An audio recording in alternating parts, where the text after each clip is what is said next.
At this point, I'm going to stream, and I want to take a few minutes and give an overview of how to use OBS, how to kind of set that up into your YouTube streaming, and then how to adjust the settings appropriately. Then I want to take a few minutes and let you play with VidGrid as well. VidGrid is built right in to the Canvas site, so it's pretty easy to use as well. And enables you to be able to kind of manage all your videos in a very nice platform, and it's very user-friendly as well. So the first thing we're going to do is go to Google and type in OBS.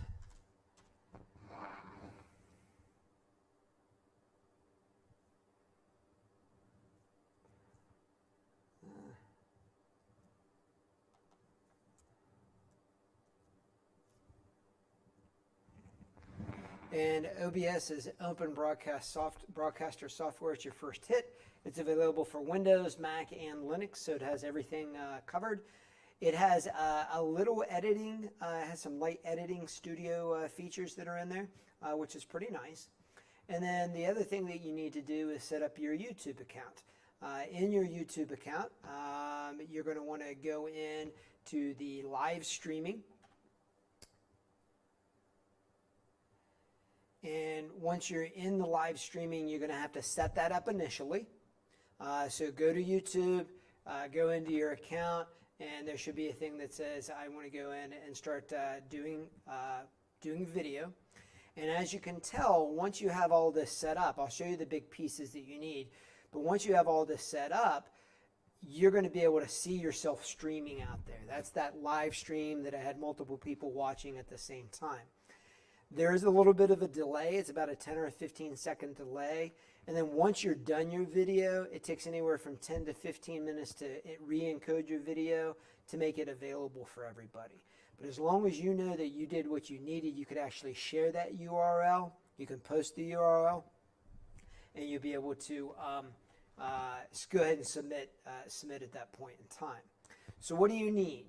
Well, you need to set up your YouTube Live. It takes 24 hours once you've initialized it for you to be able to start streaming live to it. I like it because it makes it really easy using OBS. So this is OBS, and all you have to do is when you set it up, it's going to walk you through several steps. One of the things it's going to do is it's going to ask you for your server key. So down here in the bottom, after you set up your YouTube Live channel, under the encoder setup, you have the server URL, which you won't need. OBS takes care of that. But there's this stream name / key. I'm not going to reveal it because anybody could hijack my channel if I revealed that. Okay?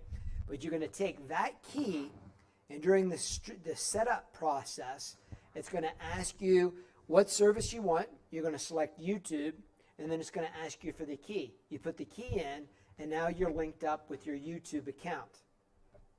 There's a couple other really quick settings that I'll show you. So I'll come into settings here. You always want to be streaming in 1080p.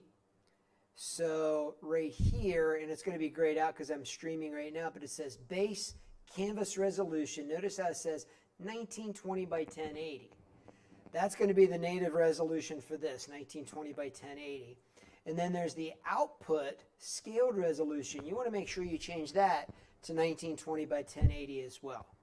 By default, it's not going to set up as that. There's other little settings that you can play around with, like you can change the bit rate for things. Like right now it's set to 3000.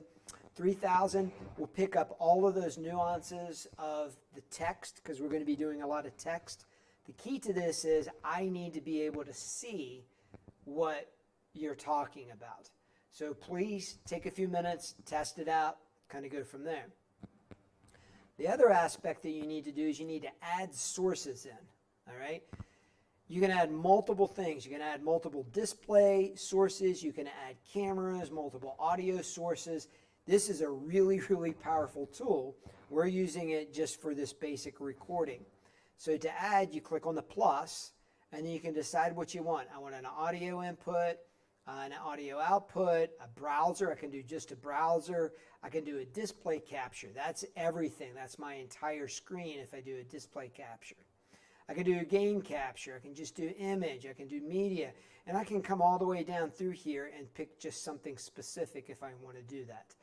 So I did two sources. I did an audio input and I did a display capture.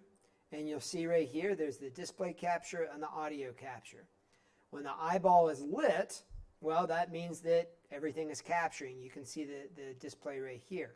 If I close that, now if I had another source, I could just have that source playing. So if I had a video camera in here, I could have maybe a little webcam down here in the bottom. And you can have multiple things showing. So I could resize that if I wanted, and I could have like dual displays or whatever I want. So that makes it pretty nice, pretty powerful to arrange. So that's OBS. Very brief overview. It's not very difficult. It takes about 10-15 minutes to get everything set up, running, do your first demonstration. The other tool that I'd like to show you is VidGrid. VidGrid is an external tool that is integrated and tightly coupled, well, fairly tightly coupled with Canvas. So what I'm going to do is I want to make a quick example exercise for the two people that are in the classroom to play with. I'll put it under extra credit.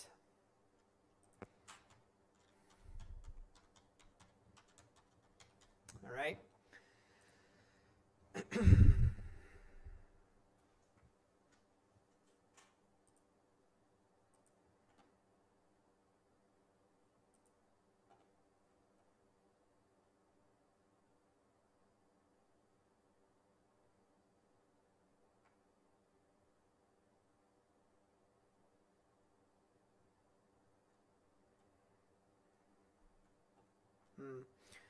We'll just do a simple. I think that'll be okay. Well, I haven't played with this myself, so we'll find out.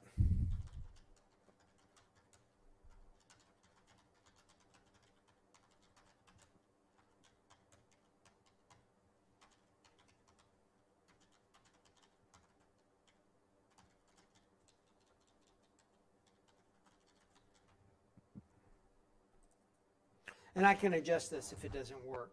So submission type external tool, I'm going to come in and I'm going to say VidGrid.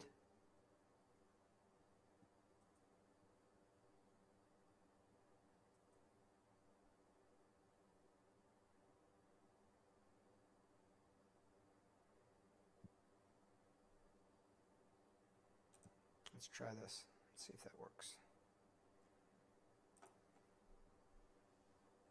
I want to pop out as a student at this point.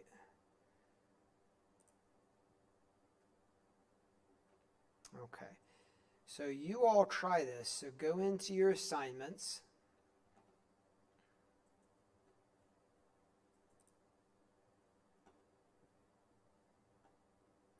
Let's see if I can jump out as a student. I don't know if I can or not.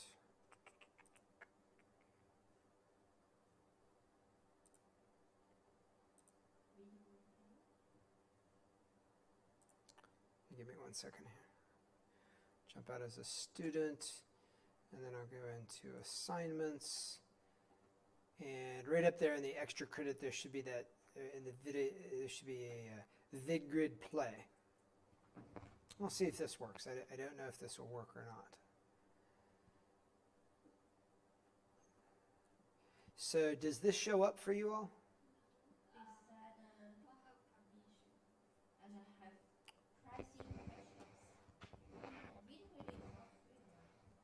No, it is for us, yes.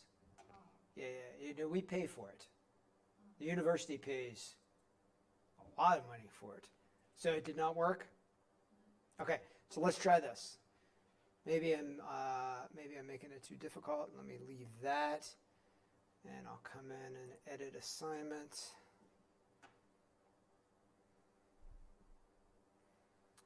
Let's just try normal.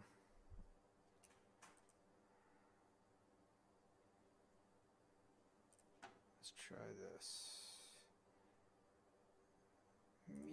recordings and file uploads. Let's try this. All right. So now go back in to that same assignment. Let's see what happens here.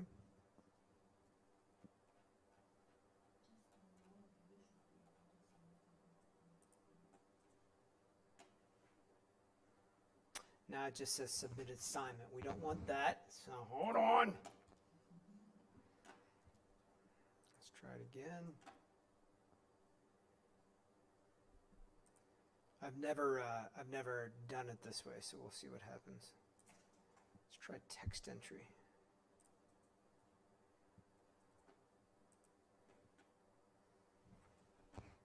What's it say now?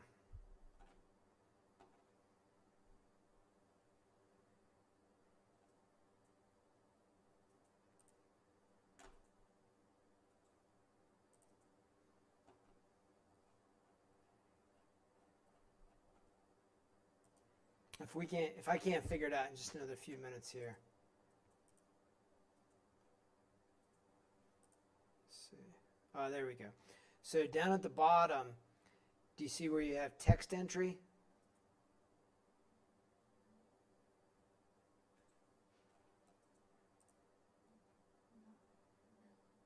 If you click on submit.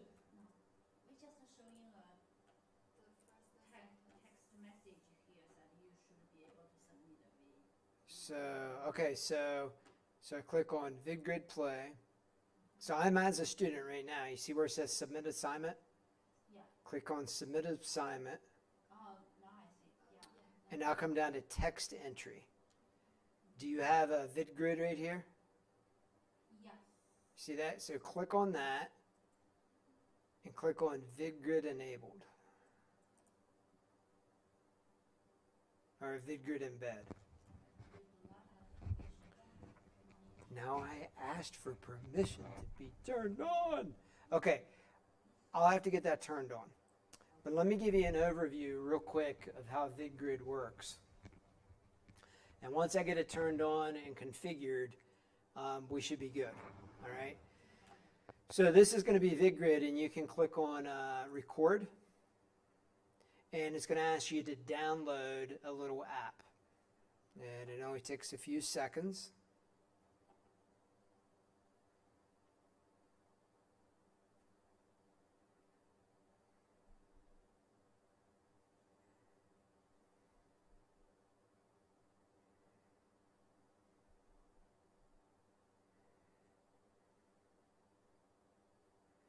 Let me leave the student view.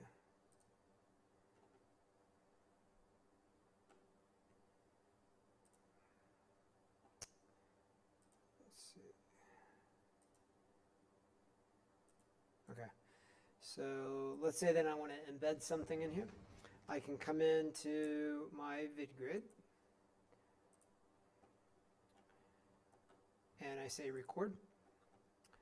And you just say always do it, open it. And it comes up. Down here is the little screen recorder. You can notice that it's doing my audio. You can see where it's going up and down.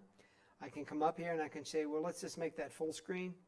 If I want to make it full screen, I can drag and just do a specific area. I can change that on the fly as I'm recording. I can say I want to make it full screen. There's full screen. And then once it is full screen, I can drag it around. That will stay there no matter what I do at this point. So I could start recording. 3, 2, 1, and record. So now I'm recording. And you can see down here in the bottom it says recording the screen, right? There is a drawing, so you could take and you can say, well, hey, have a look at that, right? Kind of nice. Change the color. I want it to be in blue, right? And then release those. Clear it all out, right? Contrast what I'm doing. Whenever I'm done, well, one of the neat things is I lose my train of thought. I click on pause, and the video recording pauses. Okay? I click on play again, it starts playing. Once I'm done, I hit the check mark. I say demo of VidGrid. I say check, done. And up it goes to my VidGrid app. So I'll come back in here. There's that demo of VidGrid I just uploaded. There it is already. I can edit my video now. So I'll jump out to the editing. I can speed it up. I can trim it. I can blur things. If there's something that I don't like, I can come in and I can blur very specific parts that should be blurred, which is kind of neat, right? You can add music, so on and so forth. And then you can edit it. The whole editing process is pretty neat. You come in and you say, I want this part to be taken out. And then you say apply. And then you say trim. I want this part to be taken out. So trim. I want that part to be taken out. And I can keep adding in the different things that I want to be edited out. And it's very quick. It does not actually destroy the original footage. It doesn't have to re-encode anything. That way, I can say save everything, and automatically I can upload it. Once it's enabled for you, you should be able to create the video and submit it for me. Okay? Yeah, yep. Now, let me see here.